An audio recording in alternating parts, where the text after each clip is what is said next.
오늘 함께 보실 하나님의 말씀은 에스겔 29장입니다. 말씀 봉독은 13절에서 16절까지 하겠습니다.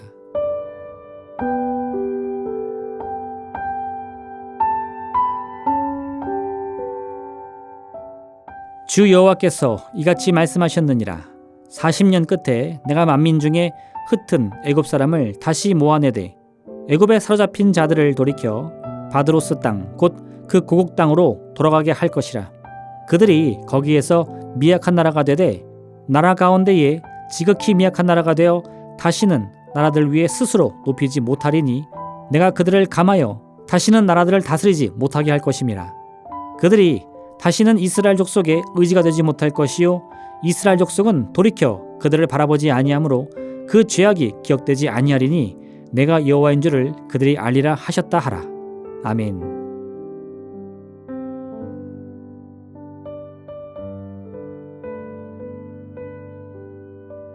에스겔 29장은 애굽의 몰락을 이야기하고 있습니다. 애굽은 이스라엘 역사에 있어서 항상 큰 유혹거리였습니다. 애굽의 거대함과 발전된 문명은 늘 이스라엘 민족의 마음을 흔들기에 충분했습니다.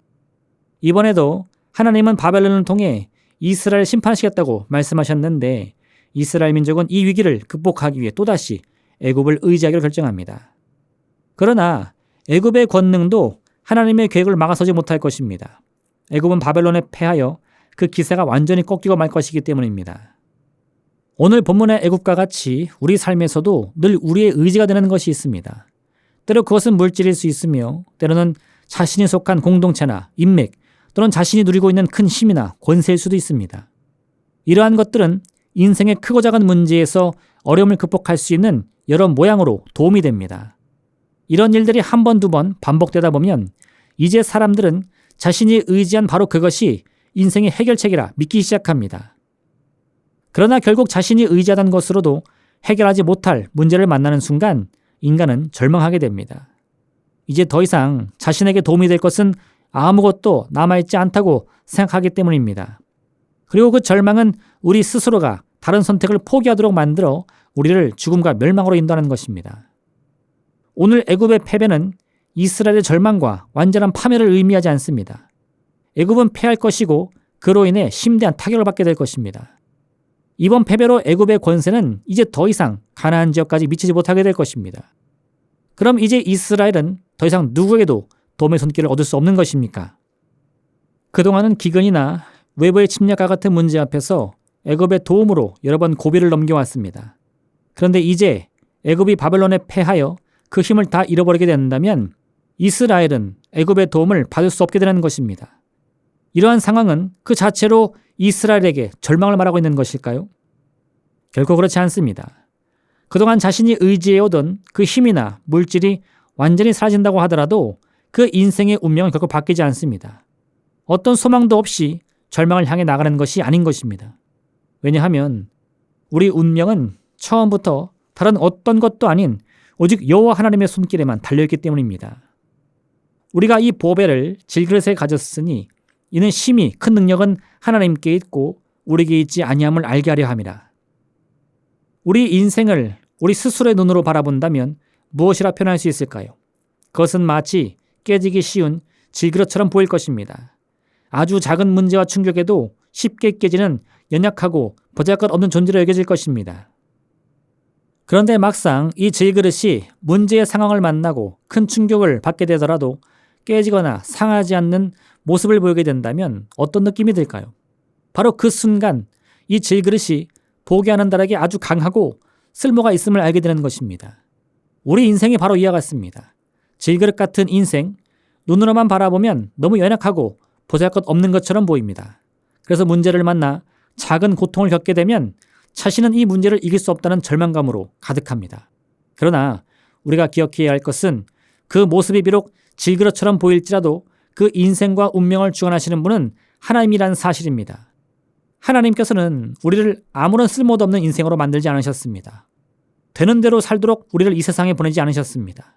왜냐하면 그릇의 핵심은 그 그릇의 재질이 무엇이냐 하는 것이 아니라 그 그릇의 용도가 무엇인지에 달려있기 때문입니다. 흙으로 만든 질그릇이라도 그 안에 무엇보다 귀한 보배를 담고 있으면 그 그릇의 용도는 보배함이 되는 것입니다. 그러니 이제 사람들은 이 보배함을 다른 어떤 그릇보다 소중히 여기며 귀하게 다룰 것이 틀림이 없습니다. 우리도 질그릇 같은 인생이라고 마음 가는 대로 살아가는 것이 아니라 우리 운명의 주관자이신 하나님의 말씀에 따라 살기로 작정할 때 우리는 질그릇의 인생이 아닌 보배함의 인생을 살아갈 수 있는 것입니다. 애굽의 멸망으로 이스라엘은 이제 더 이상 의지할 힘을 찾을 수 없게 되었습니다. 하지만 위기의 순간이라도 그들은 반드시 깨달아야 할 것이 있었습니다. 본래부터 이스라엘의 운명을 주관하시는 분은 여호와 하나님이라는 사실입니다. 하나님만이 우리 운명의 주관자이심을 고백해 보시길 바랍니다. 이 믿음의 고백을 통하여 세상에서 아무 의지할 것이 없이 홀로 벌어진 듯 느껴지더라도 여전히 우리와 함께 하시는 하나님의 손길을 믿음으로 바라보시길 바랍니다. 하나님께서는 결코 우리를 홀로 내버려 두지 않습니다. 오직 우리의 힘과 능력으로만 이 세상의 모든 고통과 문제와 싸우도록 하지 않으십니다. 하나님께서는 언제나 우리와 동행하시며 우리가 고통당할 때면 우리 몸과 마음을 감싸주시고 우리가 슬픔에 빠질 때면 우리 마음을 위로해 주십니다. 때로 병에 걸려 넘어질 때면 치유의 광선을 통해 우리에게 강건함을 주시는 것입니다. 그러므로 우리는 언제나 승리할 수 있습니다. 우리 힘과 능력만이 아니라 우리와 함께 하시는 하나님의 도우심으로 말입니다. 내게 능력 주시는 자 안에서 내가 모든 것을 할 수 있느니라. 이 놀라운 고백이 하나님께서 반드시 함께 하시는 믿음에서 비롯됨을 꼭 기억하시길 바랍니다. 참으로 견디기 힘든 문제를 만났을 때 내 힘과 능력으로는 결코 이 문제를 해결할 수 없다고 느껴질 때 그런 허탈감과 패배감 속에서도 스스로 포기하는 절망을 선택해서는 안 됩니다. 우리의 실패는 항상 내 스스로 절망하는 그 포기에서 비롯됨을 기억해야 합니다. 그러므로 항상 믿음의 쟁기를 들고 문제와 싸우며 승리만을 기대하여 앞을 향해 나아가는 믿음의 삶을 사는 여러분 되시기를 주님의 이름으로 부탁드립니다. 기도하겠습니다. 사랑의 하나님 아버지, 우리의 도움이 어디서 오는 것입니까? 우리의 눈을 들어 저 높은 산을 바라본들 그것은 우리의 도움이 될 수 없습니다. 나를 도우시는 분은 오직 여호와 하나님 한 분인 것을 알게 하여 주시옵소서. 그동안 내가 의지해오던 나의 건강, 나의 권세, 나의 물질, 나의 인간관계 그 모든 것이 사라진 문제와 위기의 순간이라 할지라도 하나님의 도우심은 어제나 오늘이나 영원토록 변함없이 우리와 함께하고 있음을 바라보게 하여 주시옵소서.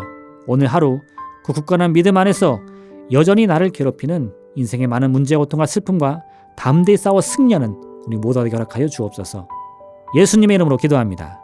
아멘.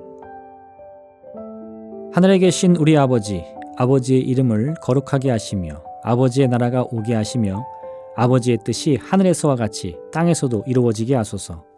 오늘 우리에게 일용할 양식을 주시고 우리가 우리에게 잘못한 사람을 용서하여 준 것 같이 우리 죄를 용서하여 주시고 우리를 시험에 빠지지 않게 하시고 악에서 구하소서.